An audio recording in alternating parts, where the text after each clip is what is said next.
All right, guys, welcome back to another episode of The Real Review. My name is Kevin. And I'm John. And we are The Real Movie Guys. On today's episode, we're going to be talking about Artemis Fowl. Artemis Fowl is about a 12-year-old prodigy named Artemis Fowl II, who inherits his father's legacy of criminal past and vested interest in a secret society of fairies in order to rescue his father and save the world. Dun dun dun. Well, I guess that's what I would say, but if I were to be 100% honest, I don't really know what this movie was about. This movie's terrible. I'm sorry to say. I know we're starting off on a negative, which isn't my thing, but I would argue this is probably one of the worst movies I've watched this year, that we've watched, at least for this channel that I've seen. Interesting. I don't even know where to start. This movie had a lot of problems. It was initially supposed to... It was started in 2001. I know it's been in developmental hell since then. Finally out. It was supposed to come out to have a theatrical release. Didn't get a theatrical release. Ended up just getting thrown onto the network, which is something we'll talk about later.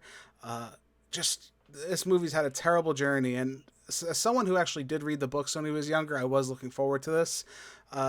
Even separating that, this movie was terrible. John, do you know anything about Artemis Fowl going into this? Did you have any preconceived notions or anything like that? The only thing that I had was I saw on Disney Plus the Disney Insider to this movie. Right. And like you watched the author talk about like the places where he like got some of his creations from his books. Right. And like he showed you the places and everything, which sure. After watching that, it seemed pretty cool. But I didn't go into the movie thinking anything more than what it was going to be. Yeah, Ian Colfer, he's a really good writer. I want to say I read most of them. It's been a little while, so I'm probably due for a refresher. They're like middle school books, so I don't know, maybe it won't be as enjoyable the second time around, but for what I remember, I did enjoy reading the books. But even to separate it from that, my main issue is, and I'd like to say this in our reviews, a movie should be able to stand on its own, and in this instance, this movie cannot stand on its own whatsoever. That being said, before we continue, as always, spoilers will follow in this review, so if you have something that you would... So if that's something you'd like to avoid, we recommend pausing the video, checking out the movie, then coming back to hang with us. Or if you don't care, good, we're glad to have you here. Let's continue. So, John, are there any positives you can give this movie? Because I don't know where it's fun fact, we don't know where each other stand on this movie. So John, do you have anything positive to say about this movie? See, I think that we're like on different spectrums of this movie. Okay. Like you hated this movie and I thought it was actually pretty good. He feels my hate. This is what's funny. I didn't I don't have many negative. I mean, I have some negatives about the movie, but I also felt like the movie was pretty well done. Okay, so what are some positives then? I'm interested to hear this. I think everybody else is too. So I'm interested to hear what you think was positive. I thought the acting of the whole movie was pretty good. I thought the story was decent. Okay. Like, I didn't feel like the story had to be like believable in a way, but I thought it came together well. Right. And like just how they overcame different situations and stuff, Okay. and how like the two almost main characters were like saw the light of like from each other, were able to trust each other in a way. Okay. Well, let's start with the acting. This was probably... I hate to do this. This is, again, another thing, one of my pet peeves. I don't like to criticize child actors in any sense. This kid is probably the worst actor I've ever seen in a movie currently right now. His delivery of Artemis is bad. I'm not talking bad. I'm talking capital B-A-D, bad. The kid... I don't know. I looked at his profile because I was curious to see if he ever acted before. This was his first acting role ever in a movie. And oh my God, I think it shows. His deadpan delivery to everything he said was literally this: I'm reading these lines to talk to you. Oh no, I'm still talking to you like this. That was literally how this kid talked throughout the entire movie. And again, I don't want to beat up a child actor, but this kid was not ready for what they asked of him. I don't think even a good director could bring something out of this kid right now. I think he's just too inexperienced because he literally was just reading his lines off the page. Everybody else was just phoning it in. Colin Farrell, I think, just wanted a paycheck for this movie. He plays Artemis Sr., the father. I think he just said, okay, give me some money. I'm Irish too, so I kind of fit in the setting a little bit. I like Mr. Butler though. Give me some money. Well, let's talk about then Butler. So Butler's supposed to be, the tough, protective character. I felt like they couldn't balance him whatsoever. Whether he was comic relief or serious, I don't know. I don't know what they were going for, which is another thing with this movie, which we're going to get into. The tone, okay? The tone for this movie is all over the place. The best way I could describe this movie to you, most of us have seen Spy Kids, right? We've seen that movie, for the most part. Yep. This movie started off like Spy Kids, and then turned into I have no idea what after. The tone was so all over the place. At least Spy Kids, you can say whatever you want about that movie. At least the first one, at least it was consistent. This movie's hopping all over being serious and then trying to be funny and then trying to be heartwarming but failing because you don't care about any of the characters. None of them matter whatsoever. No one's clearly defined. No one's actions make any sense about this movie. It's just overall bad. I can't believe what's going on. And I think even one of the worst things, I think one of my number one issue, and there's others, we'll talk about them, but the number one issue I have with this movie is the narration. Why did this movie, when they were making it, decide it needed Josh Gad trying to sound like Batman narrate this whole movie? Can you tell me why? Nope. You can't. Because it's terrible. And I don't know who this is for. That's the problem too with this movie is I don't know who the target audience is. Is it really young kids? Because if that's the case, I could maybe see a narrator, but even a narrator you don't really need. I think kids are smart enough to figure it out because he literally would go, "This is Artemis Fowl. He's a smart kid. He can do this and that." Why not just show us? Like, you don't need someone narrating this whole scene. And terribly, I might add. He was phoning it in more than anybody else. I guess he had another Disney movie he needed to notch in his contract because that's literally what he was here for. He was just terrible. Well, yeah, there was like two things that I had like big problems with. Yeah. And the one was it felt like the creatures and the fairies and all that other stuff are almost like the people, like they took the people from Onward. Right. Like all those other critters, and they brought them here, and they're like, "Oh, we need to use this now again." Well, here's an issue. So they kind of used that. Here's again, an issue. I felt. Is there any context to any of those characters? To you? Like, okay, so they're like, all right, well, we got fairies, right? Let's show you the fairy world. What? Like, it adds no context to anything. Mulch, who's played by Josh Gad, he can unhinge his jaw and eats dirt, and it comes out his butt, which is like his whole gimmick. They don't explain that. It just happens. That guy bothered me probably the most in the movie. Right. Again, he looks like Jack Black. Should have been played by Jack Black. And is absolutely just a terrible character that I felt every time I saw him and heard him speak. I was like, all right, this should have been Jack Black. Like, it's kind of weird that, like, they missed the mark on that character so much, I felt. I think it's odd they missed the mark on this whole movie. I just don't understand how this can happen. I don't understand. Again, we could be on for days about the characters. Bottom line is, and this is my opinion, of course, all these people are horribly miscast, misdirected. The kid who played Artemis is absolutely terrible. I feel bad. I'm sorry, kid, but you're that bad. It was that bad. It hurt. I was literally almost sick after watching this movie. It was that bad. And again, it shouldn't have been that way. There's a lot of things that you think about. It really shouldn't be that way. The best way I can describe this movie to someone, so now we're getting more into, again, I try not to do a book comparison, but there is something I'd like to bring up about the book. I felt like when they were making this movie, Kenneth Branagh, who's a good director, by the way, he's a very good director, Kenneth Branagh. He did Murder on the Orient Express, which is, I praised previously in a movie. I think he's a great director. I don't know what he was doing in this. I feel like either he did or whoever the scriptwriter was picked up the book, thumbed through the book, read like, oh, I like that. I like that person's name. I like this. I like that. Let's put it in a movie and see what happens. That's exactly how this movie felt. That's good. I can't. There's no clear defined villain. I don't know if the item that they needed really made no sense in hindsight. Right? I mean, I had to teleport my dad away from this evil guy. And then the movie ends. True.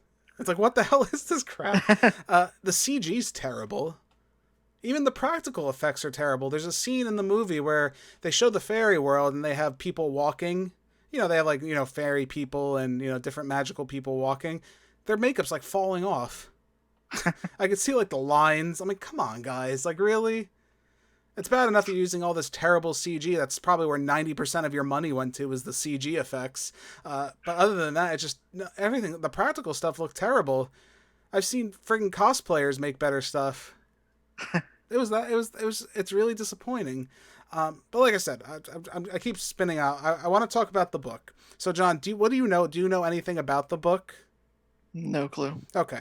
Never even heard of it. Okay.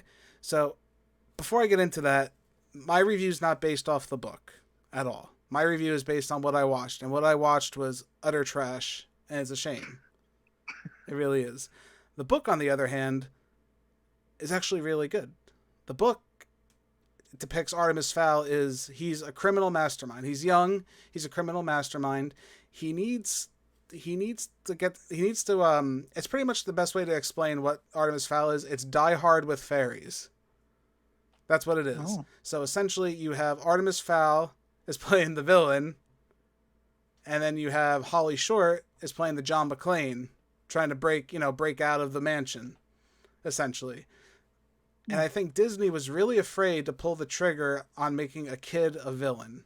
And I think really that's what this all stems from.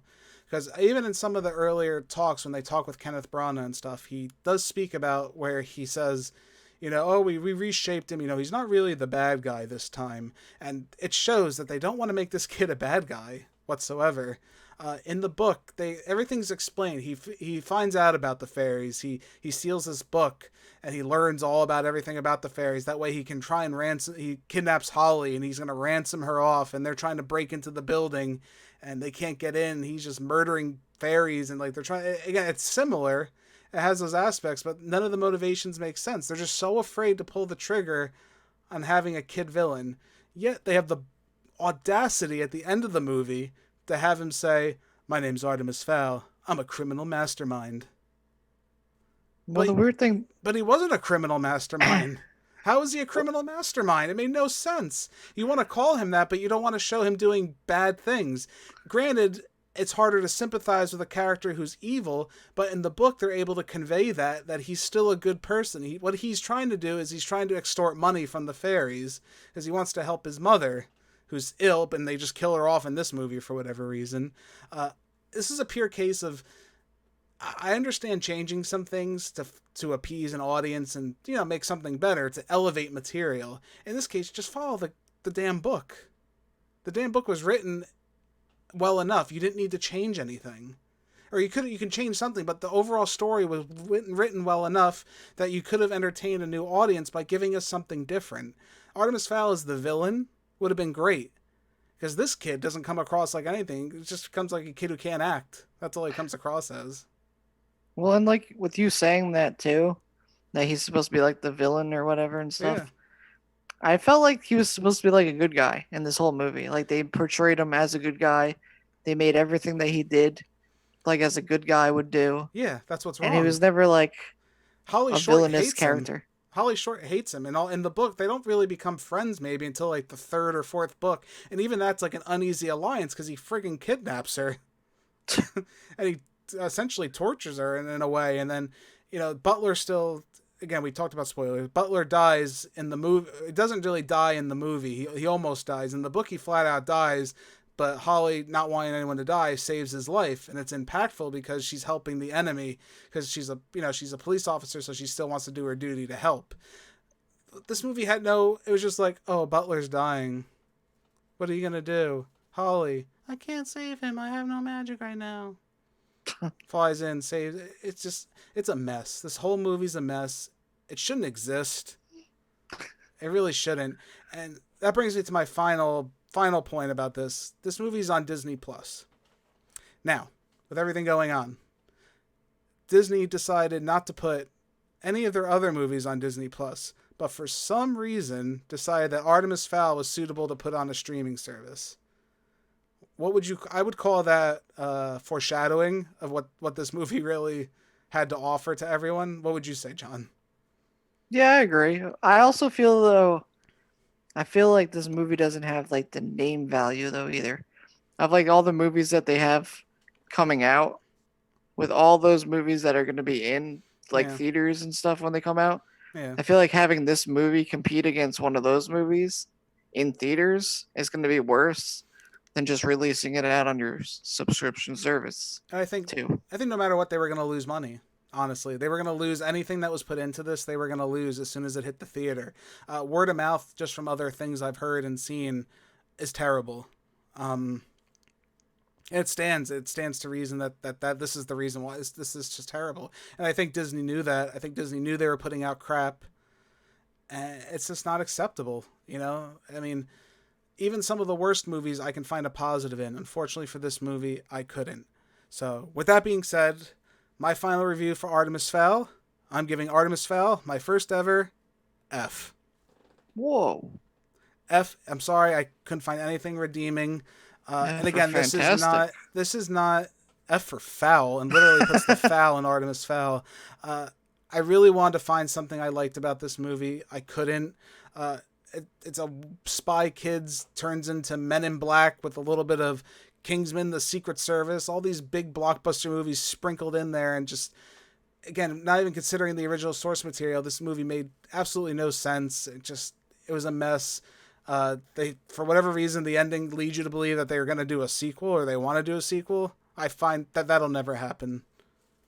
You don't think so? If that ever happens, then I'll come back and I'll watch that. I'll watch the next one if they make a sequel. Even if they kipped everybody and did the same thing. But no, this is one of the worst movies of the year for me right now. John, where do you stand on this movie? I give this movie a C plus. C plus. Yeah. All right. Why C plus? I thought it was a decent movie. I wasn't as critical of it as you were. It was entertaining in a way. And if they make a second one, I might go see it. You know what? So If you want to like show your kids a movie, just make sure it's not this movie. Just do them all a favor, because they really shouldn't watch this movie. I'm sorry. It's just, there's way better things they can be watching. This isn't for adults. This isn't for kids. Flat out, plainly, in my opinion, this movie is made for nobody. Ouch. dang, it's rough. So, John, where can the people find us at home? You can find us at The Real Movie Guys on YouTube, at The Real Movie Guy on Twitter. Mm-hmm. You can also find us on many podcast platforms. That's right. For your listening pleasure, we are also available in podcast form at iTunes, Spotify, Anchor, Google Podcast, Breaker, Radio Public, Pocket Cast. Trying to catch my breath. Be sure to give us a listen to any of those fine places. If you already are right now, we greatly appreciate it. Just search Real Movie Guys and we'll pop right up.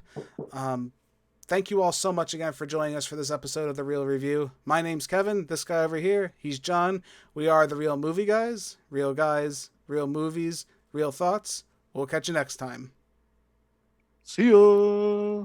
And again, do not watch Artemis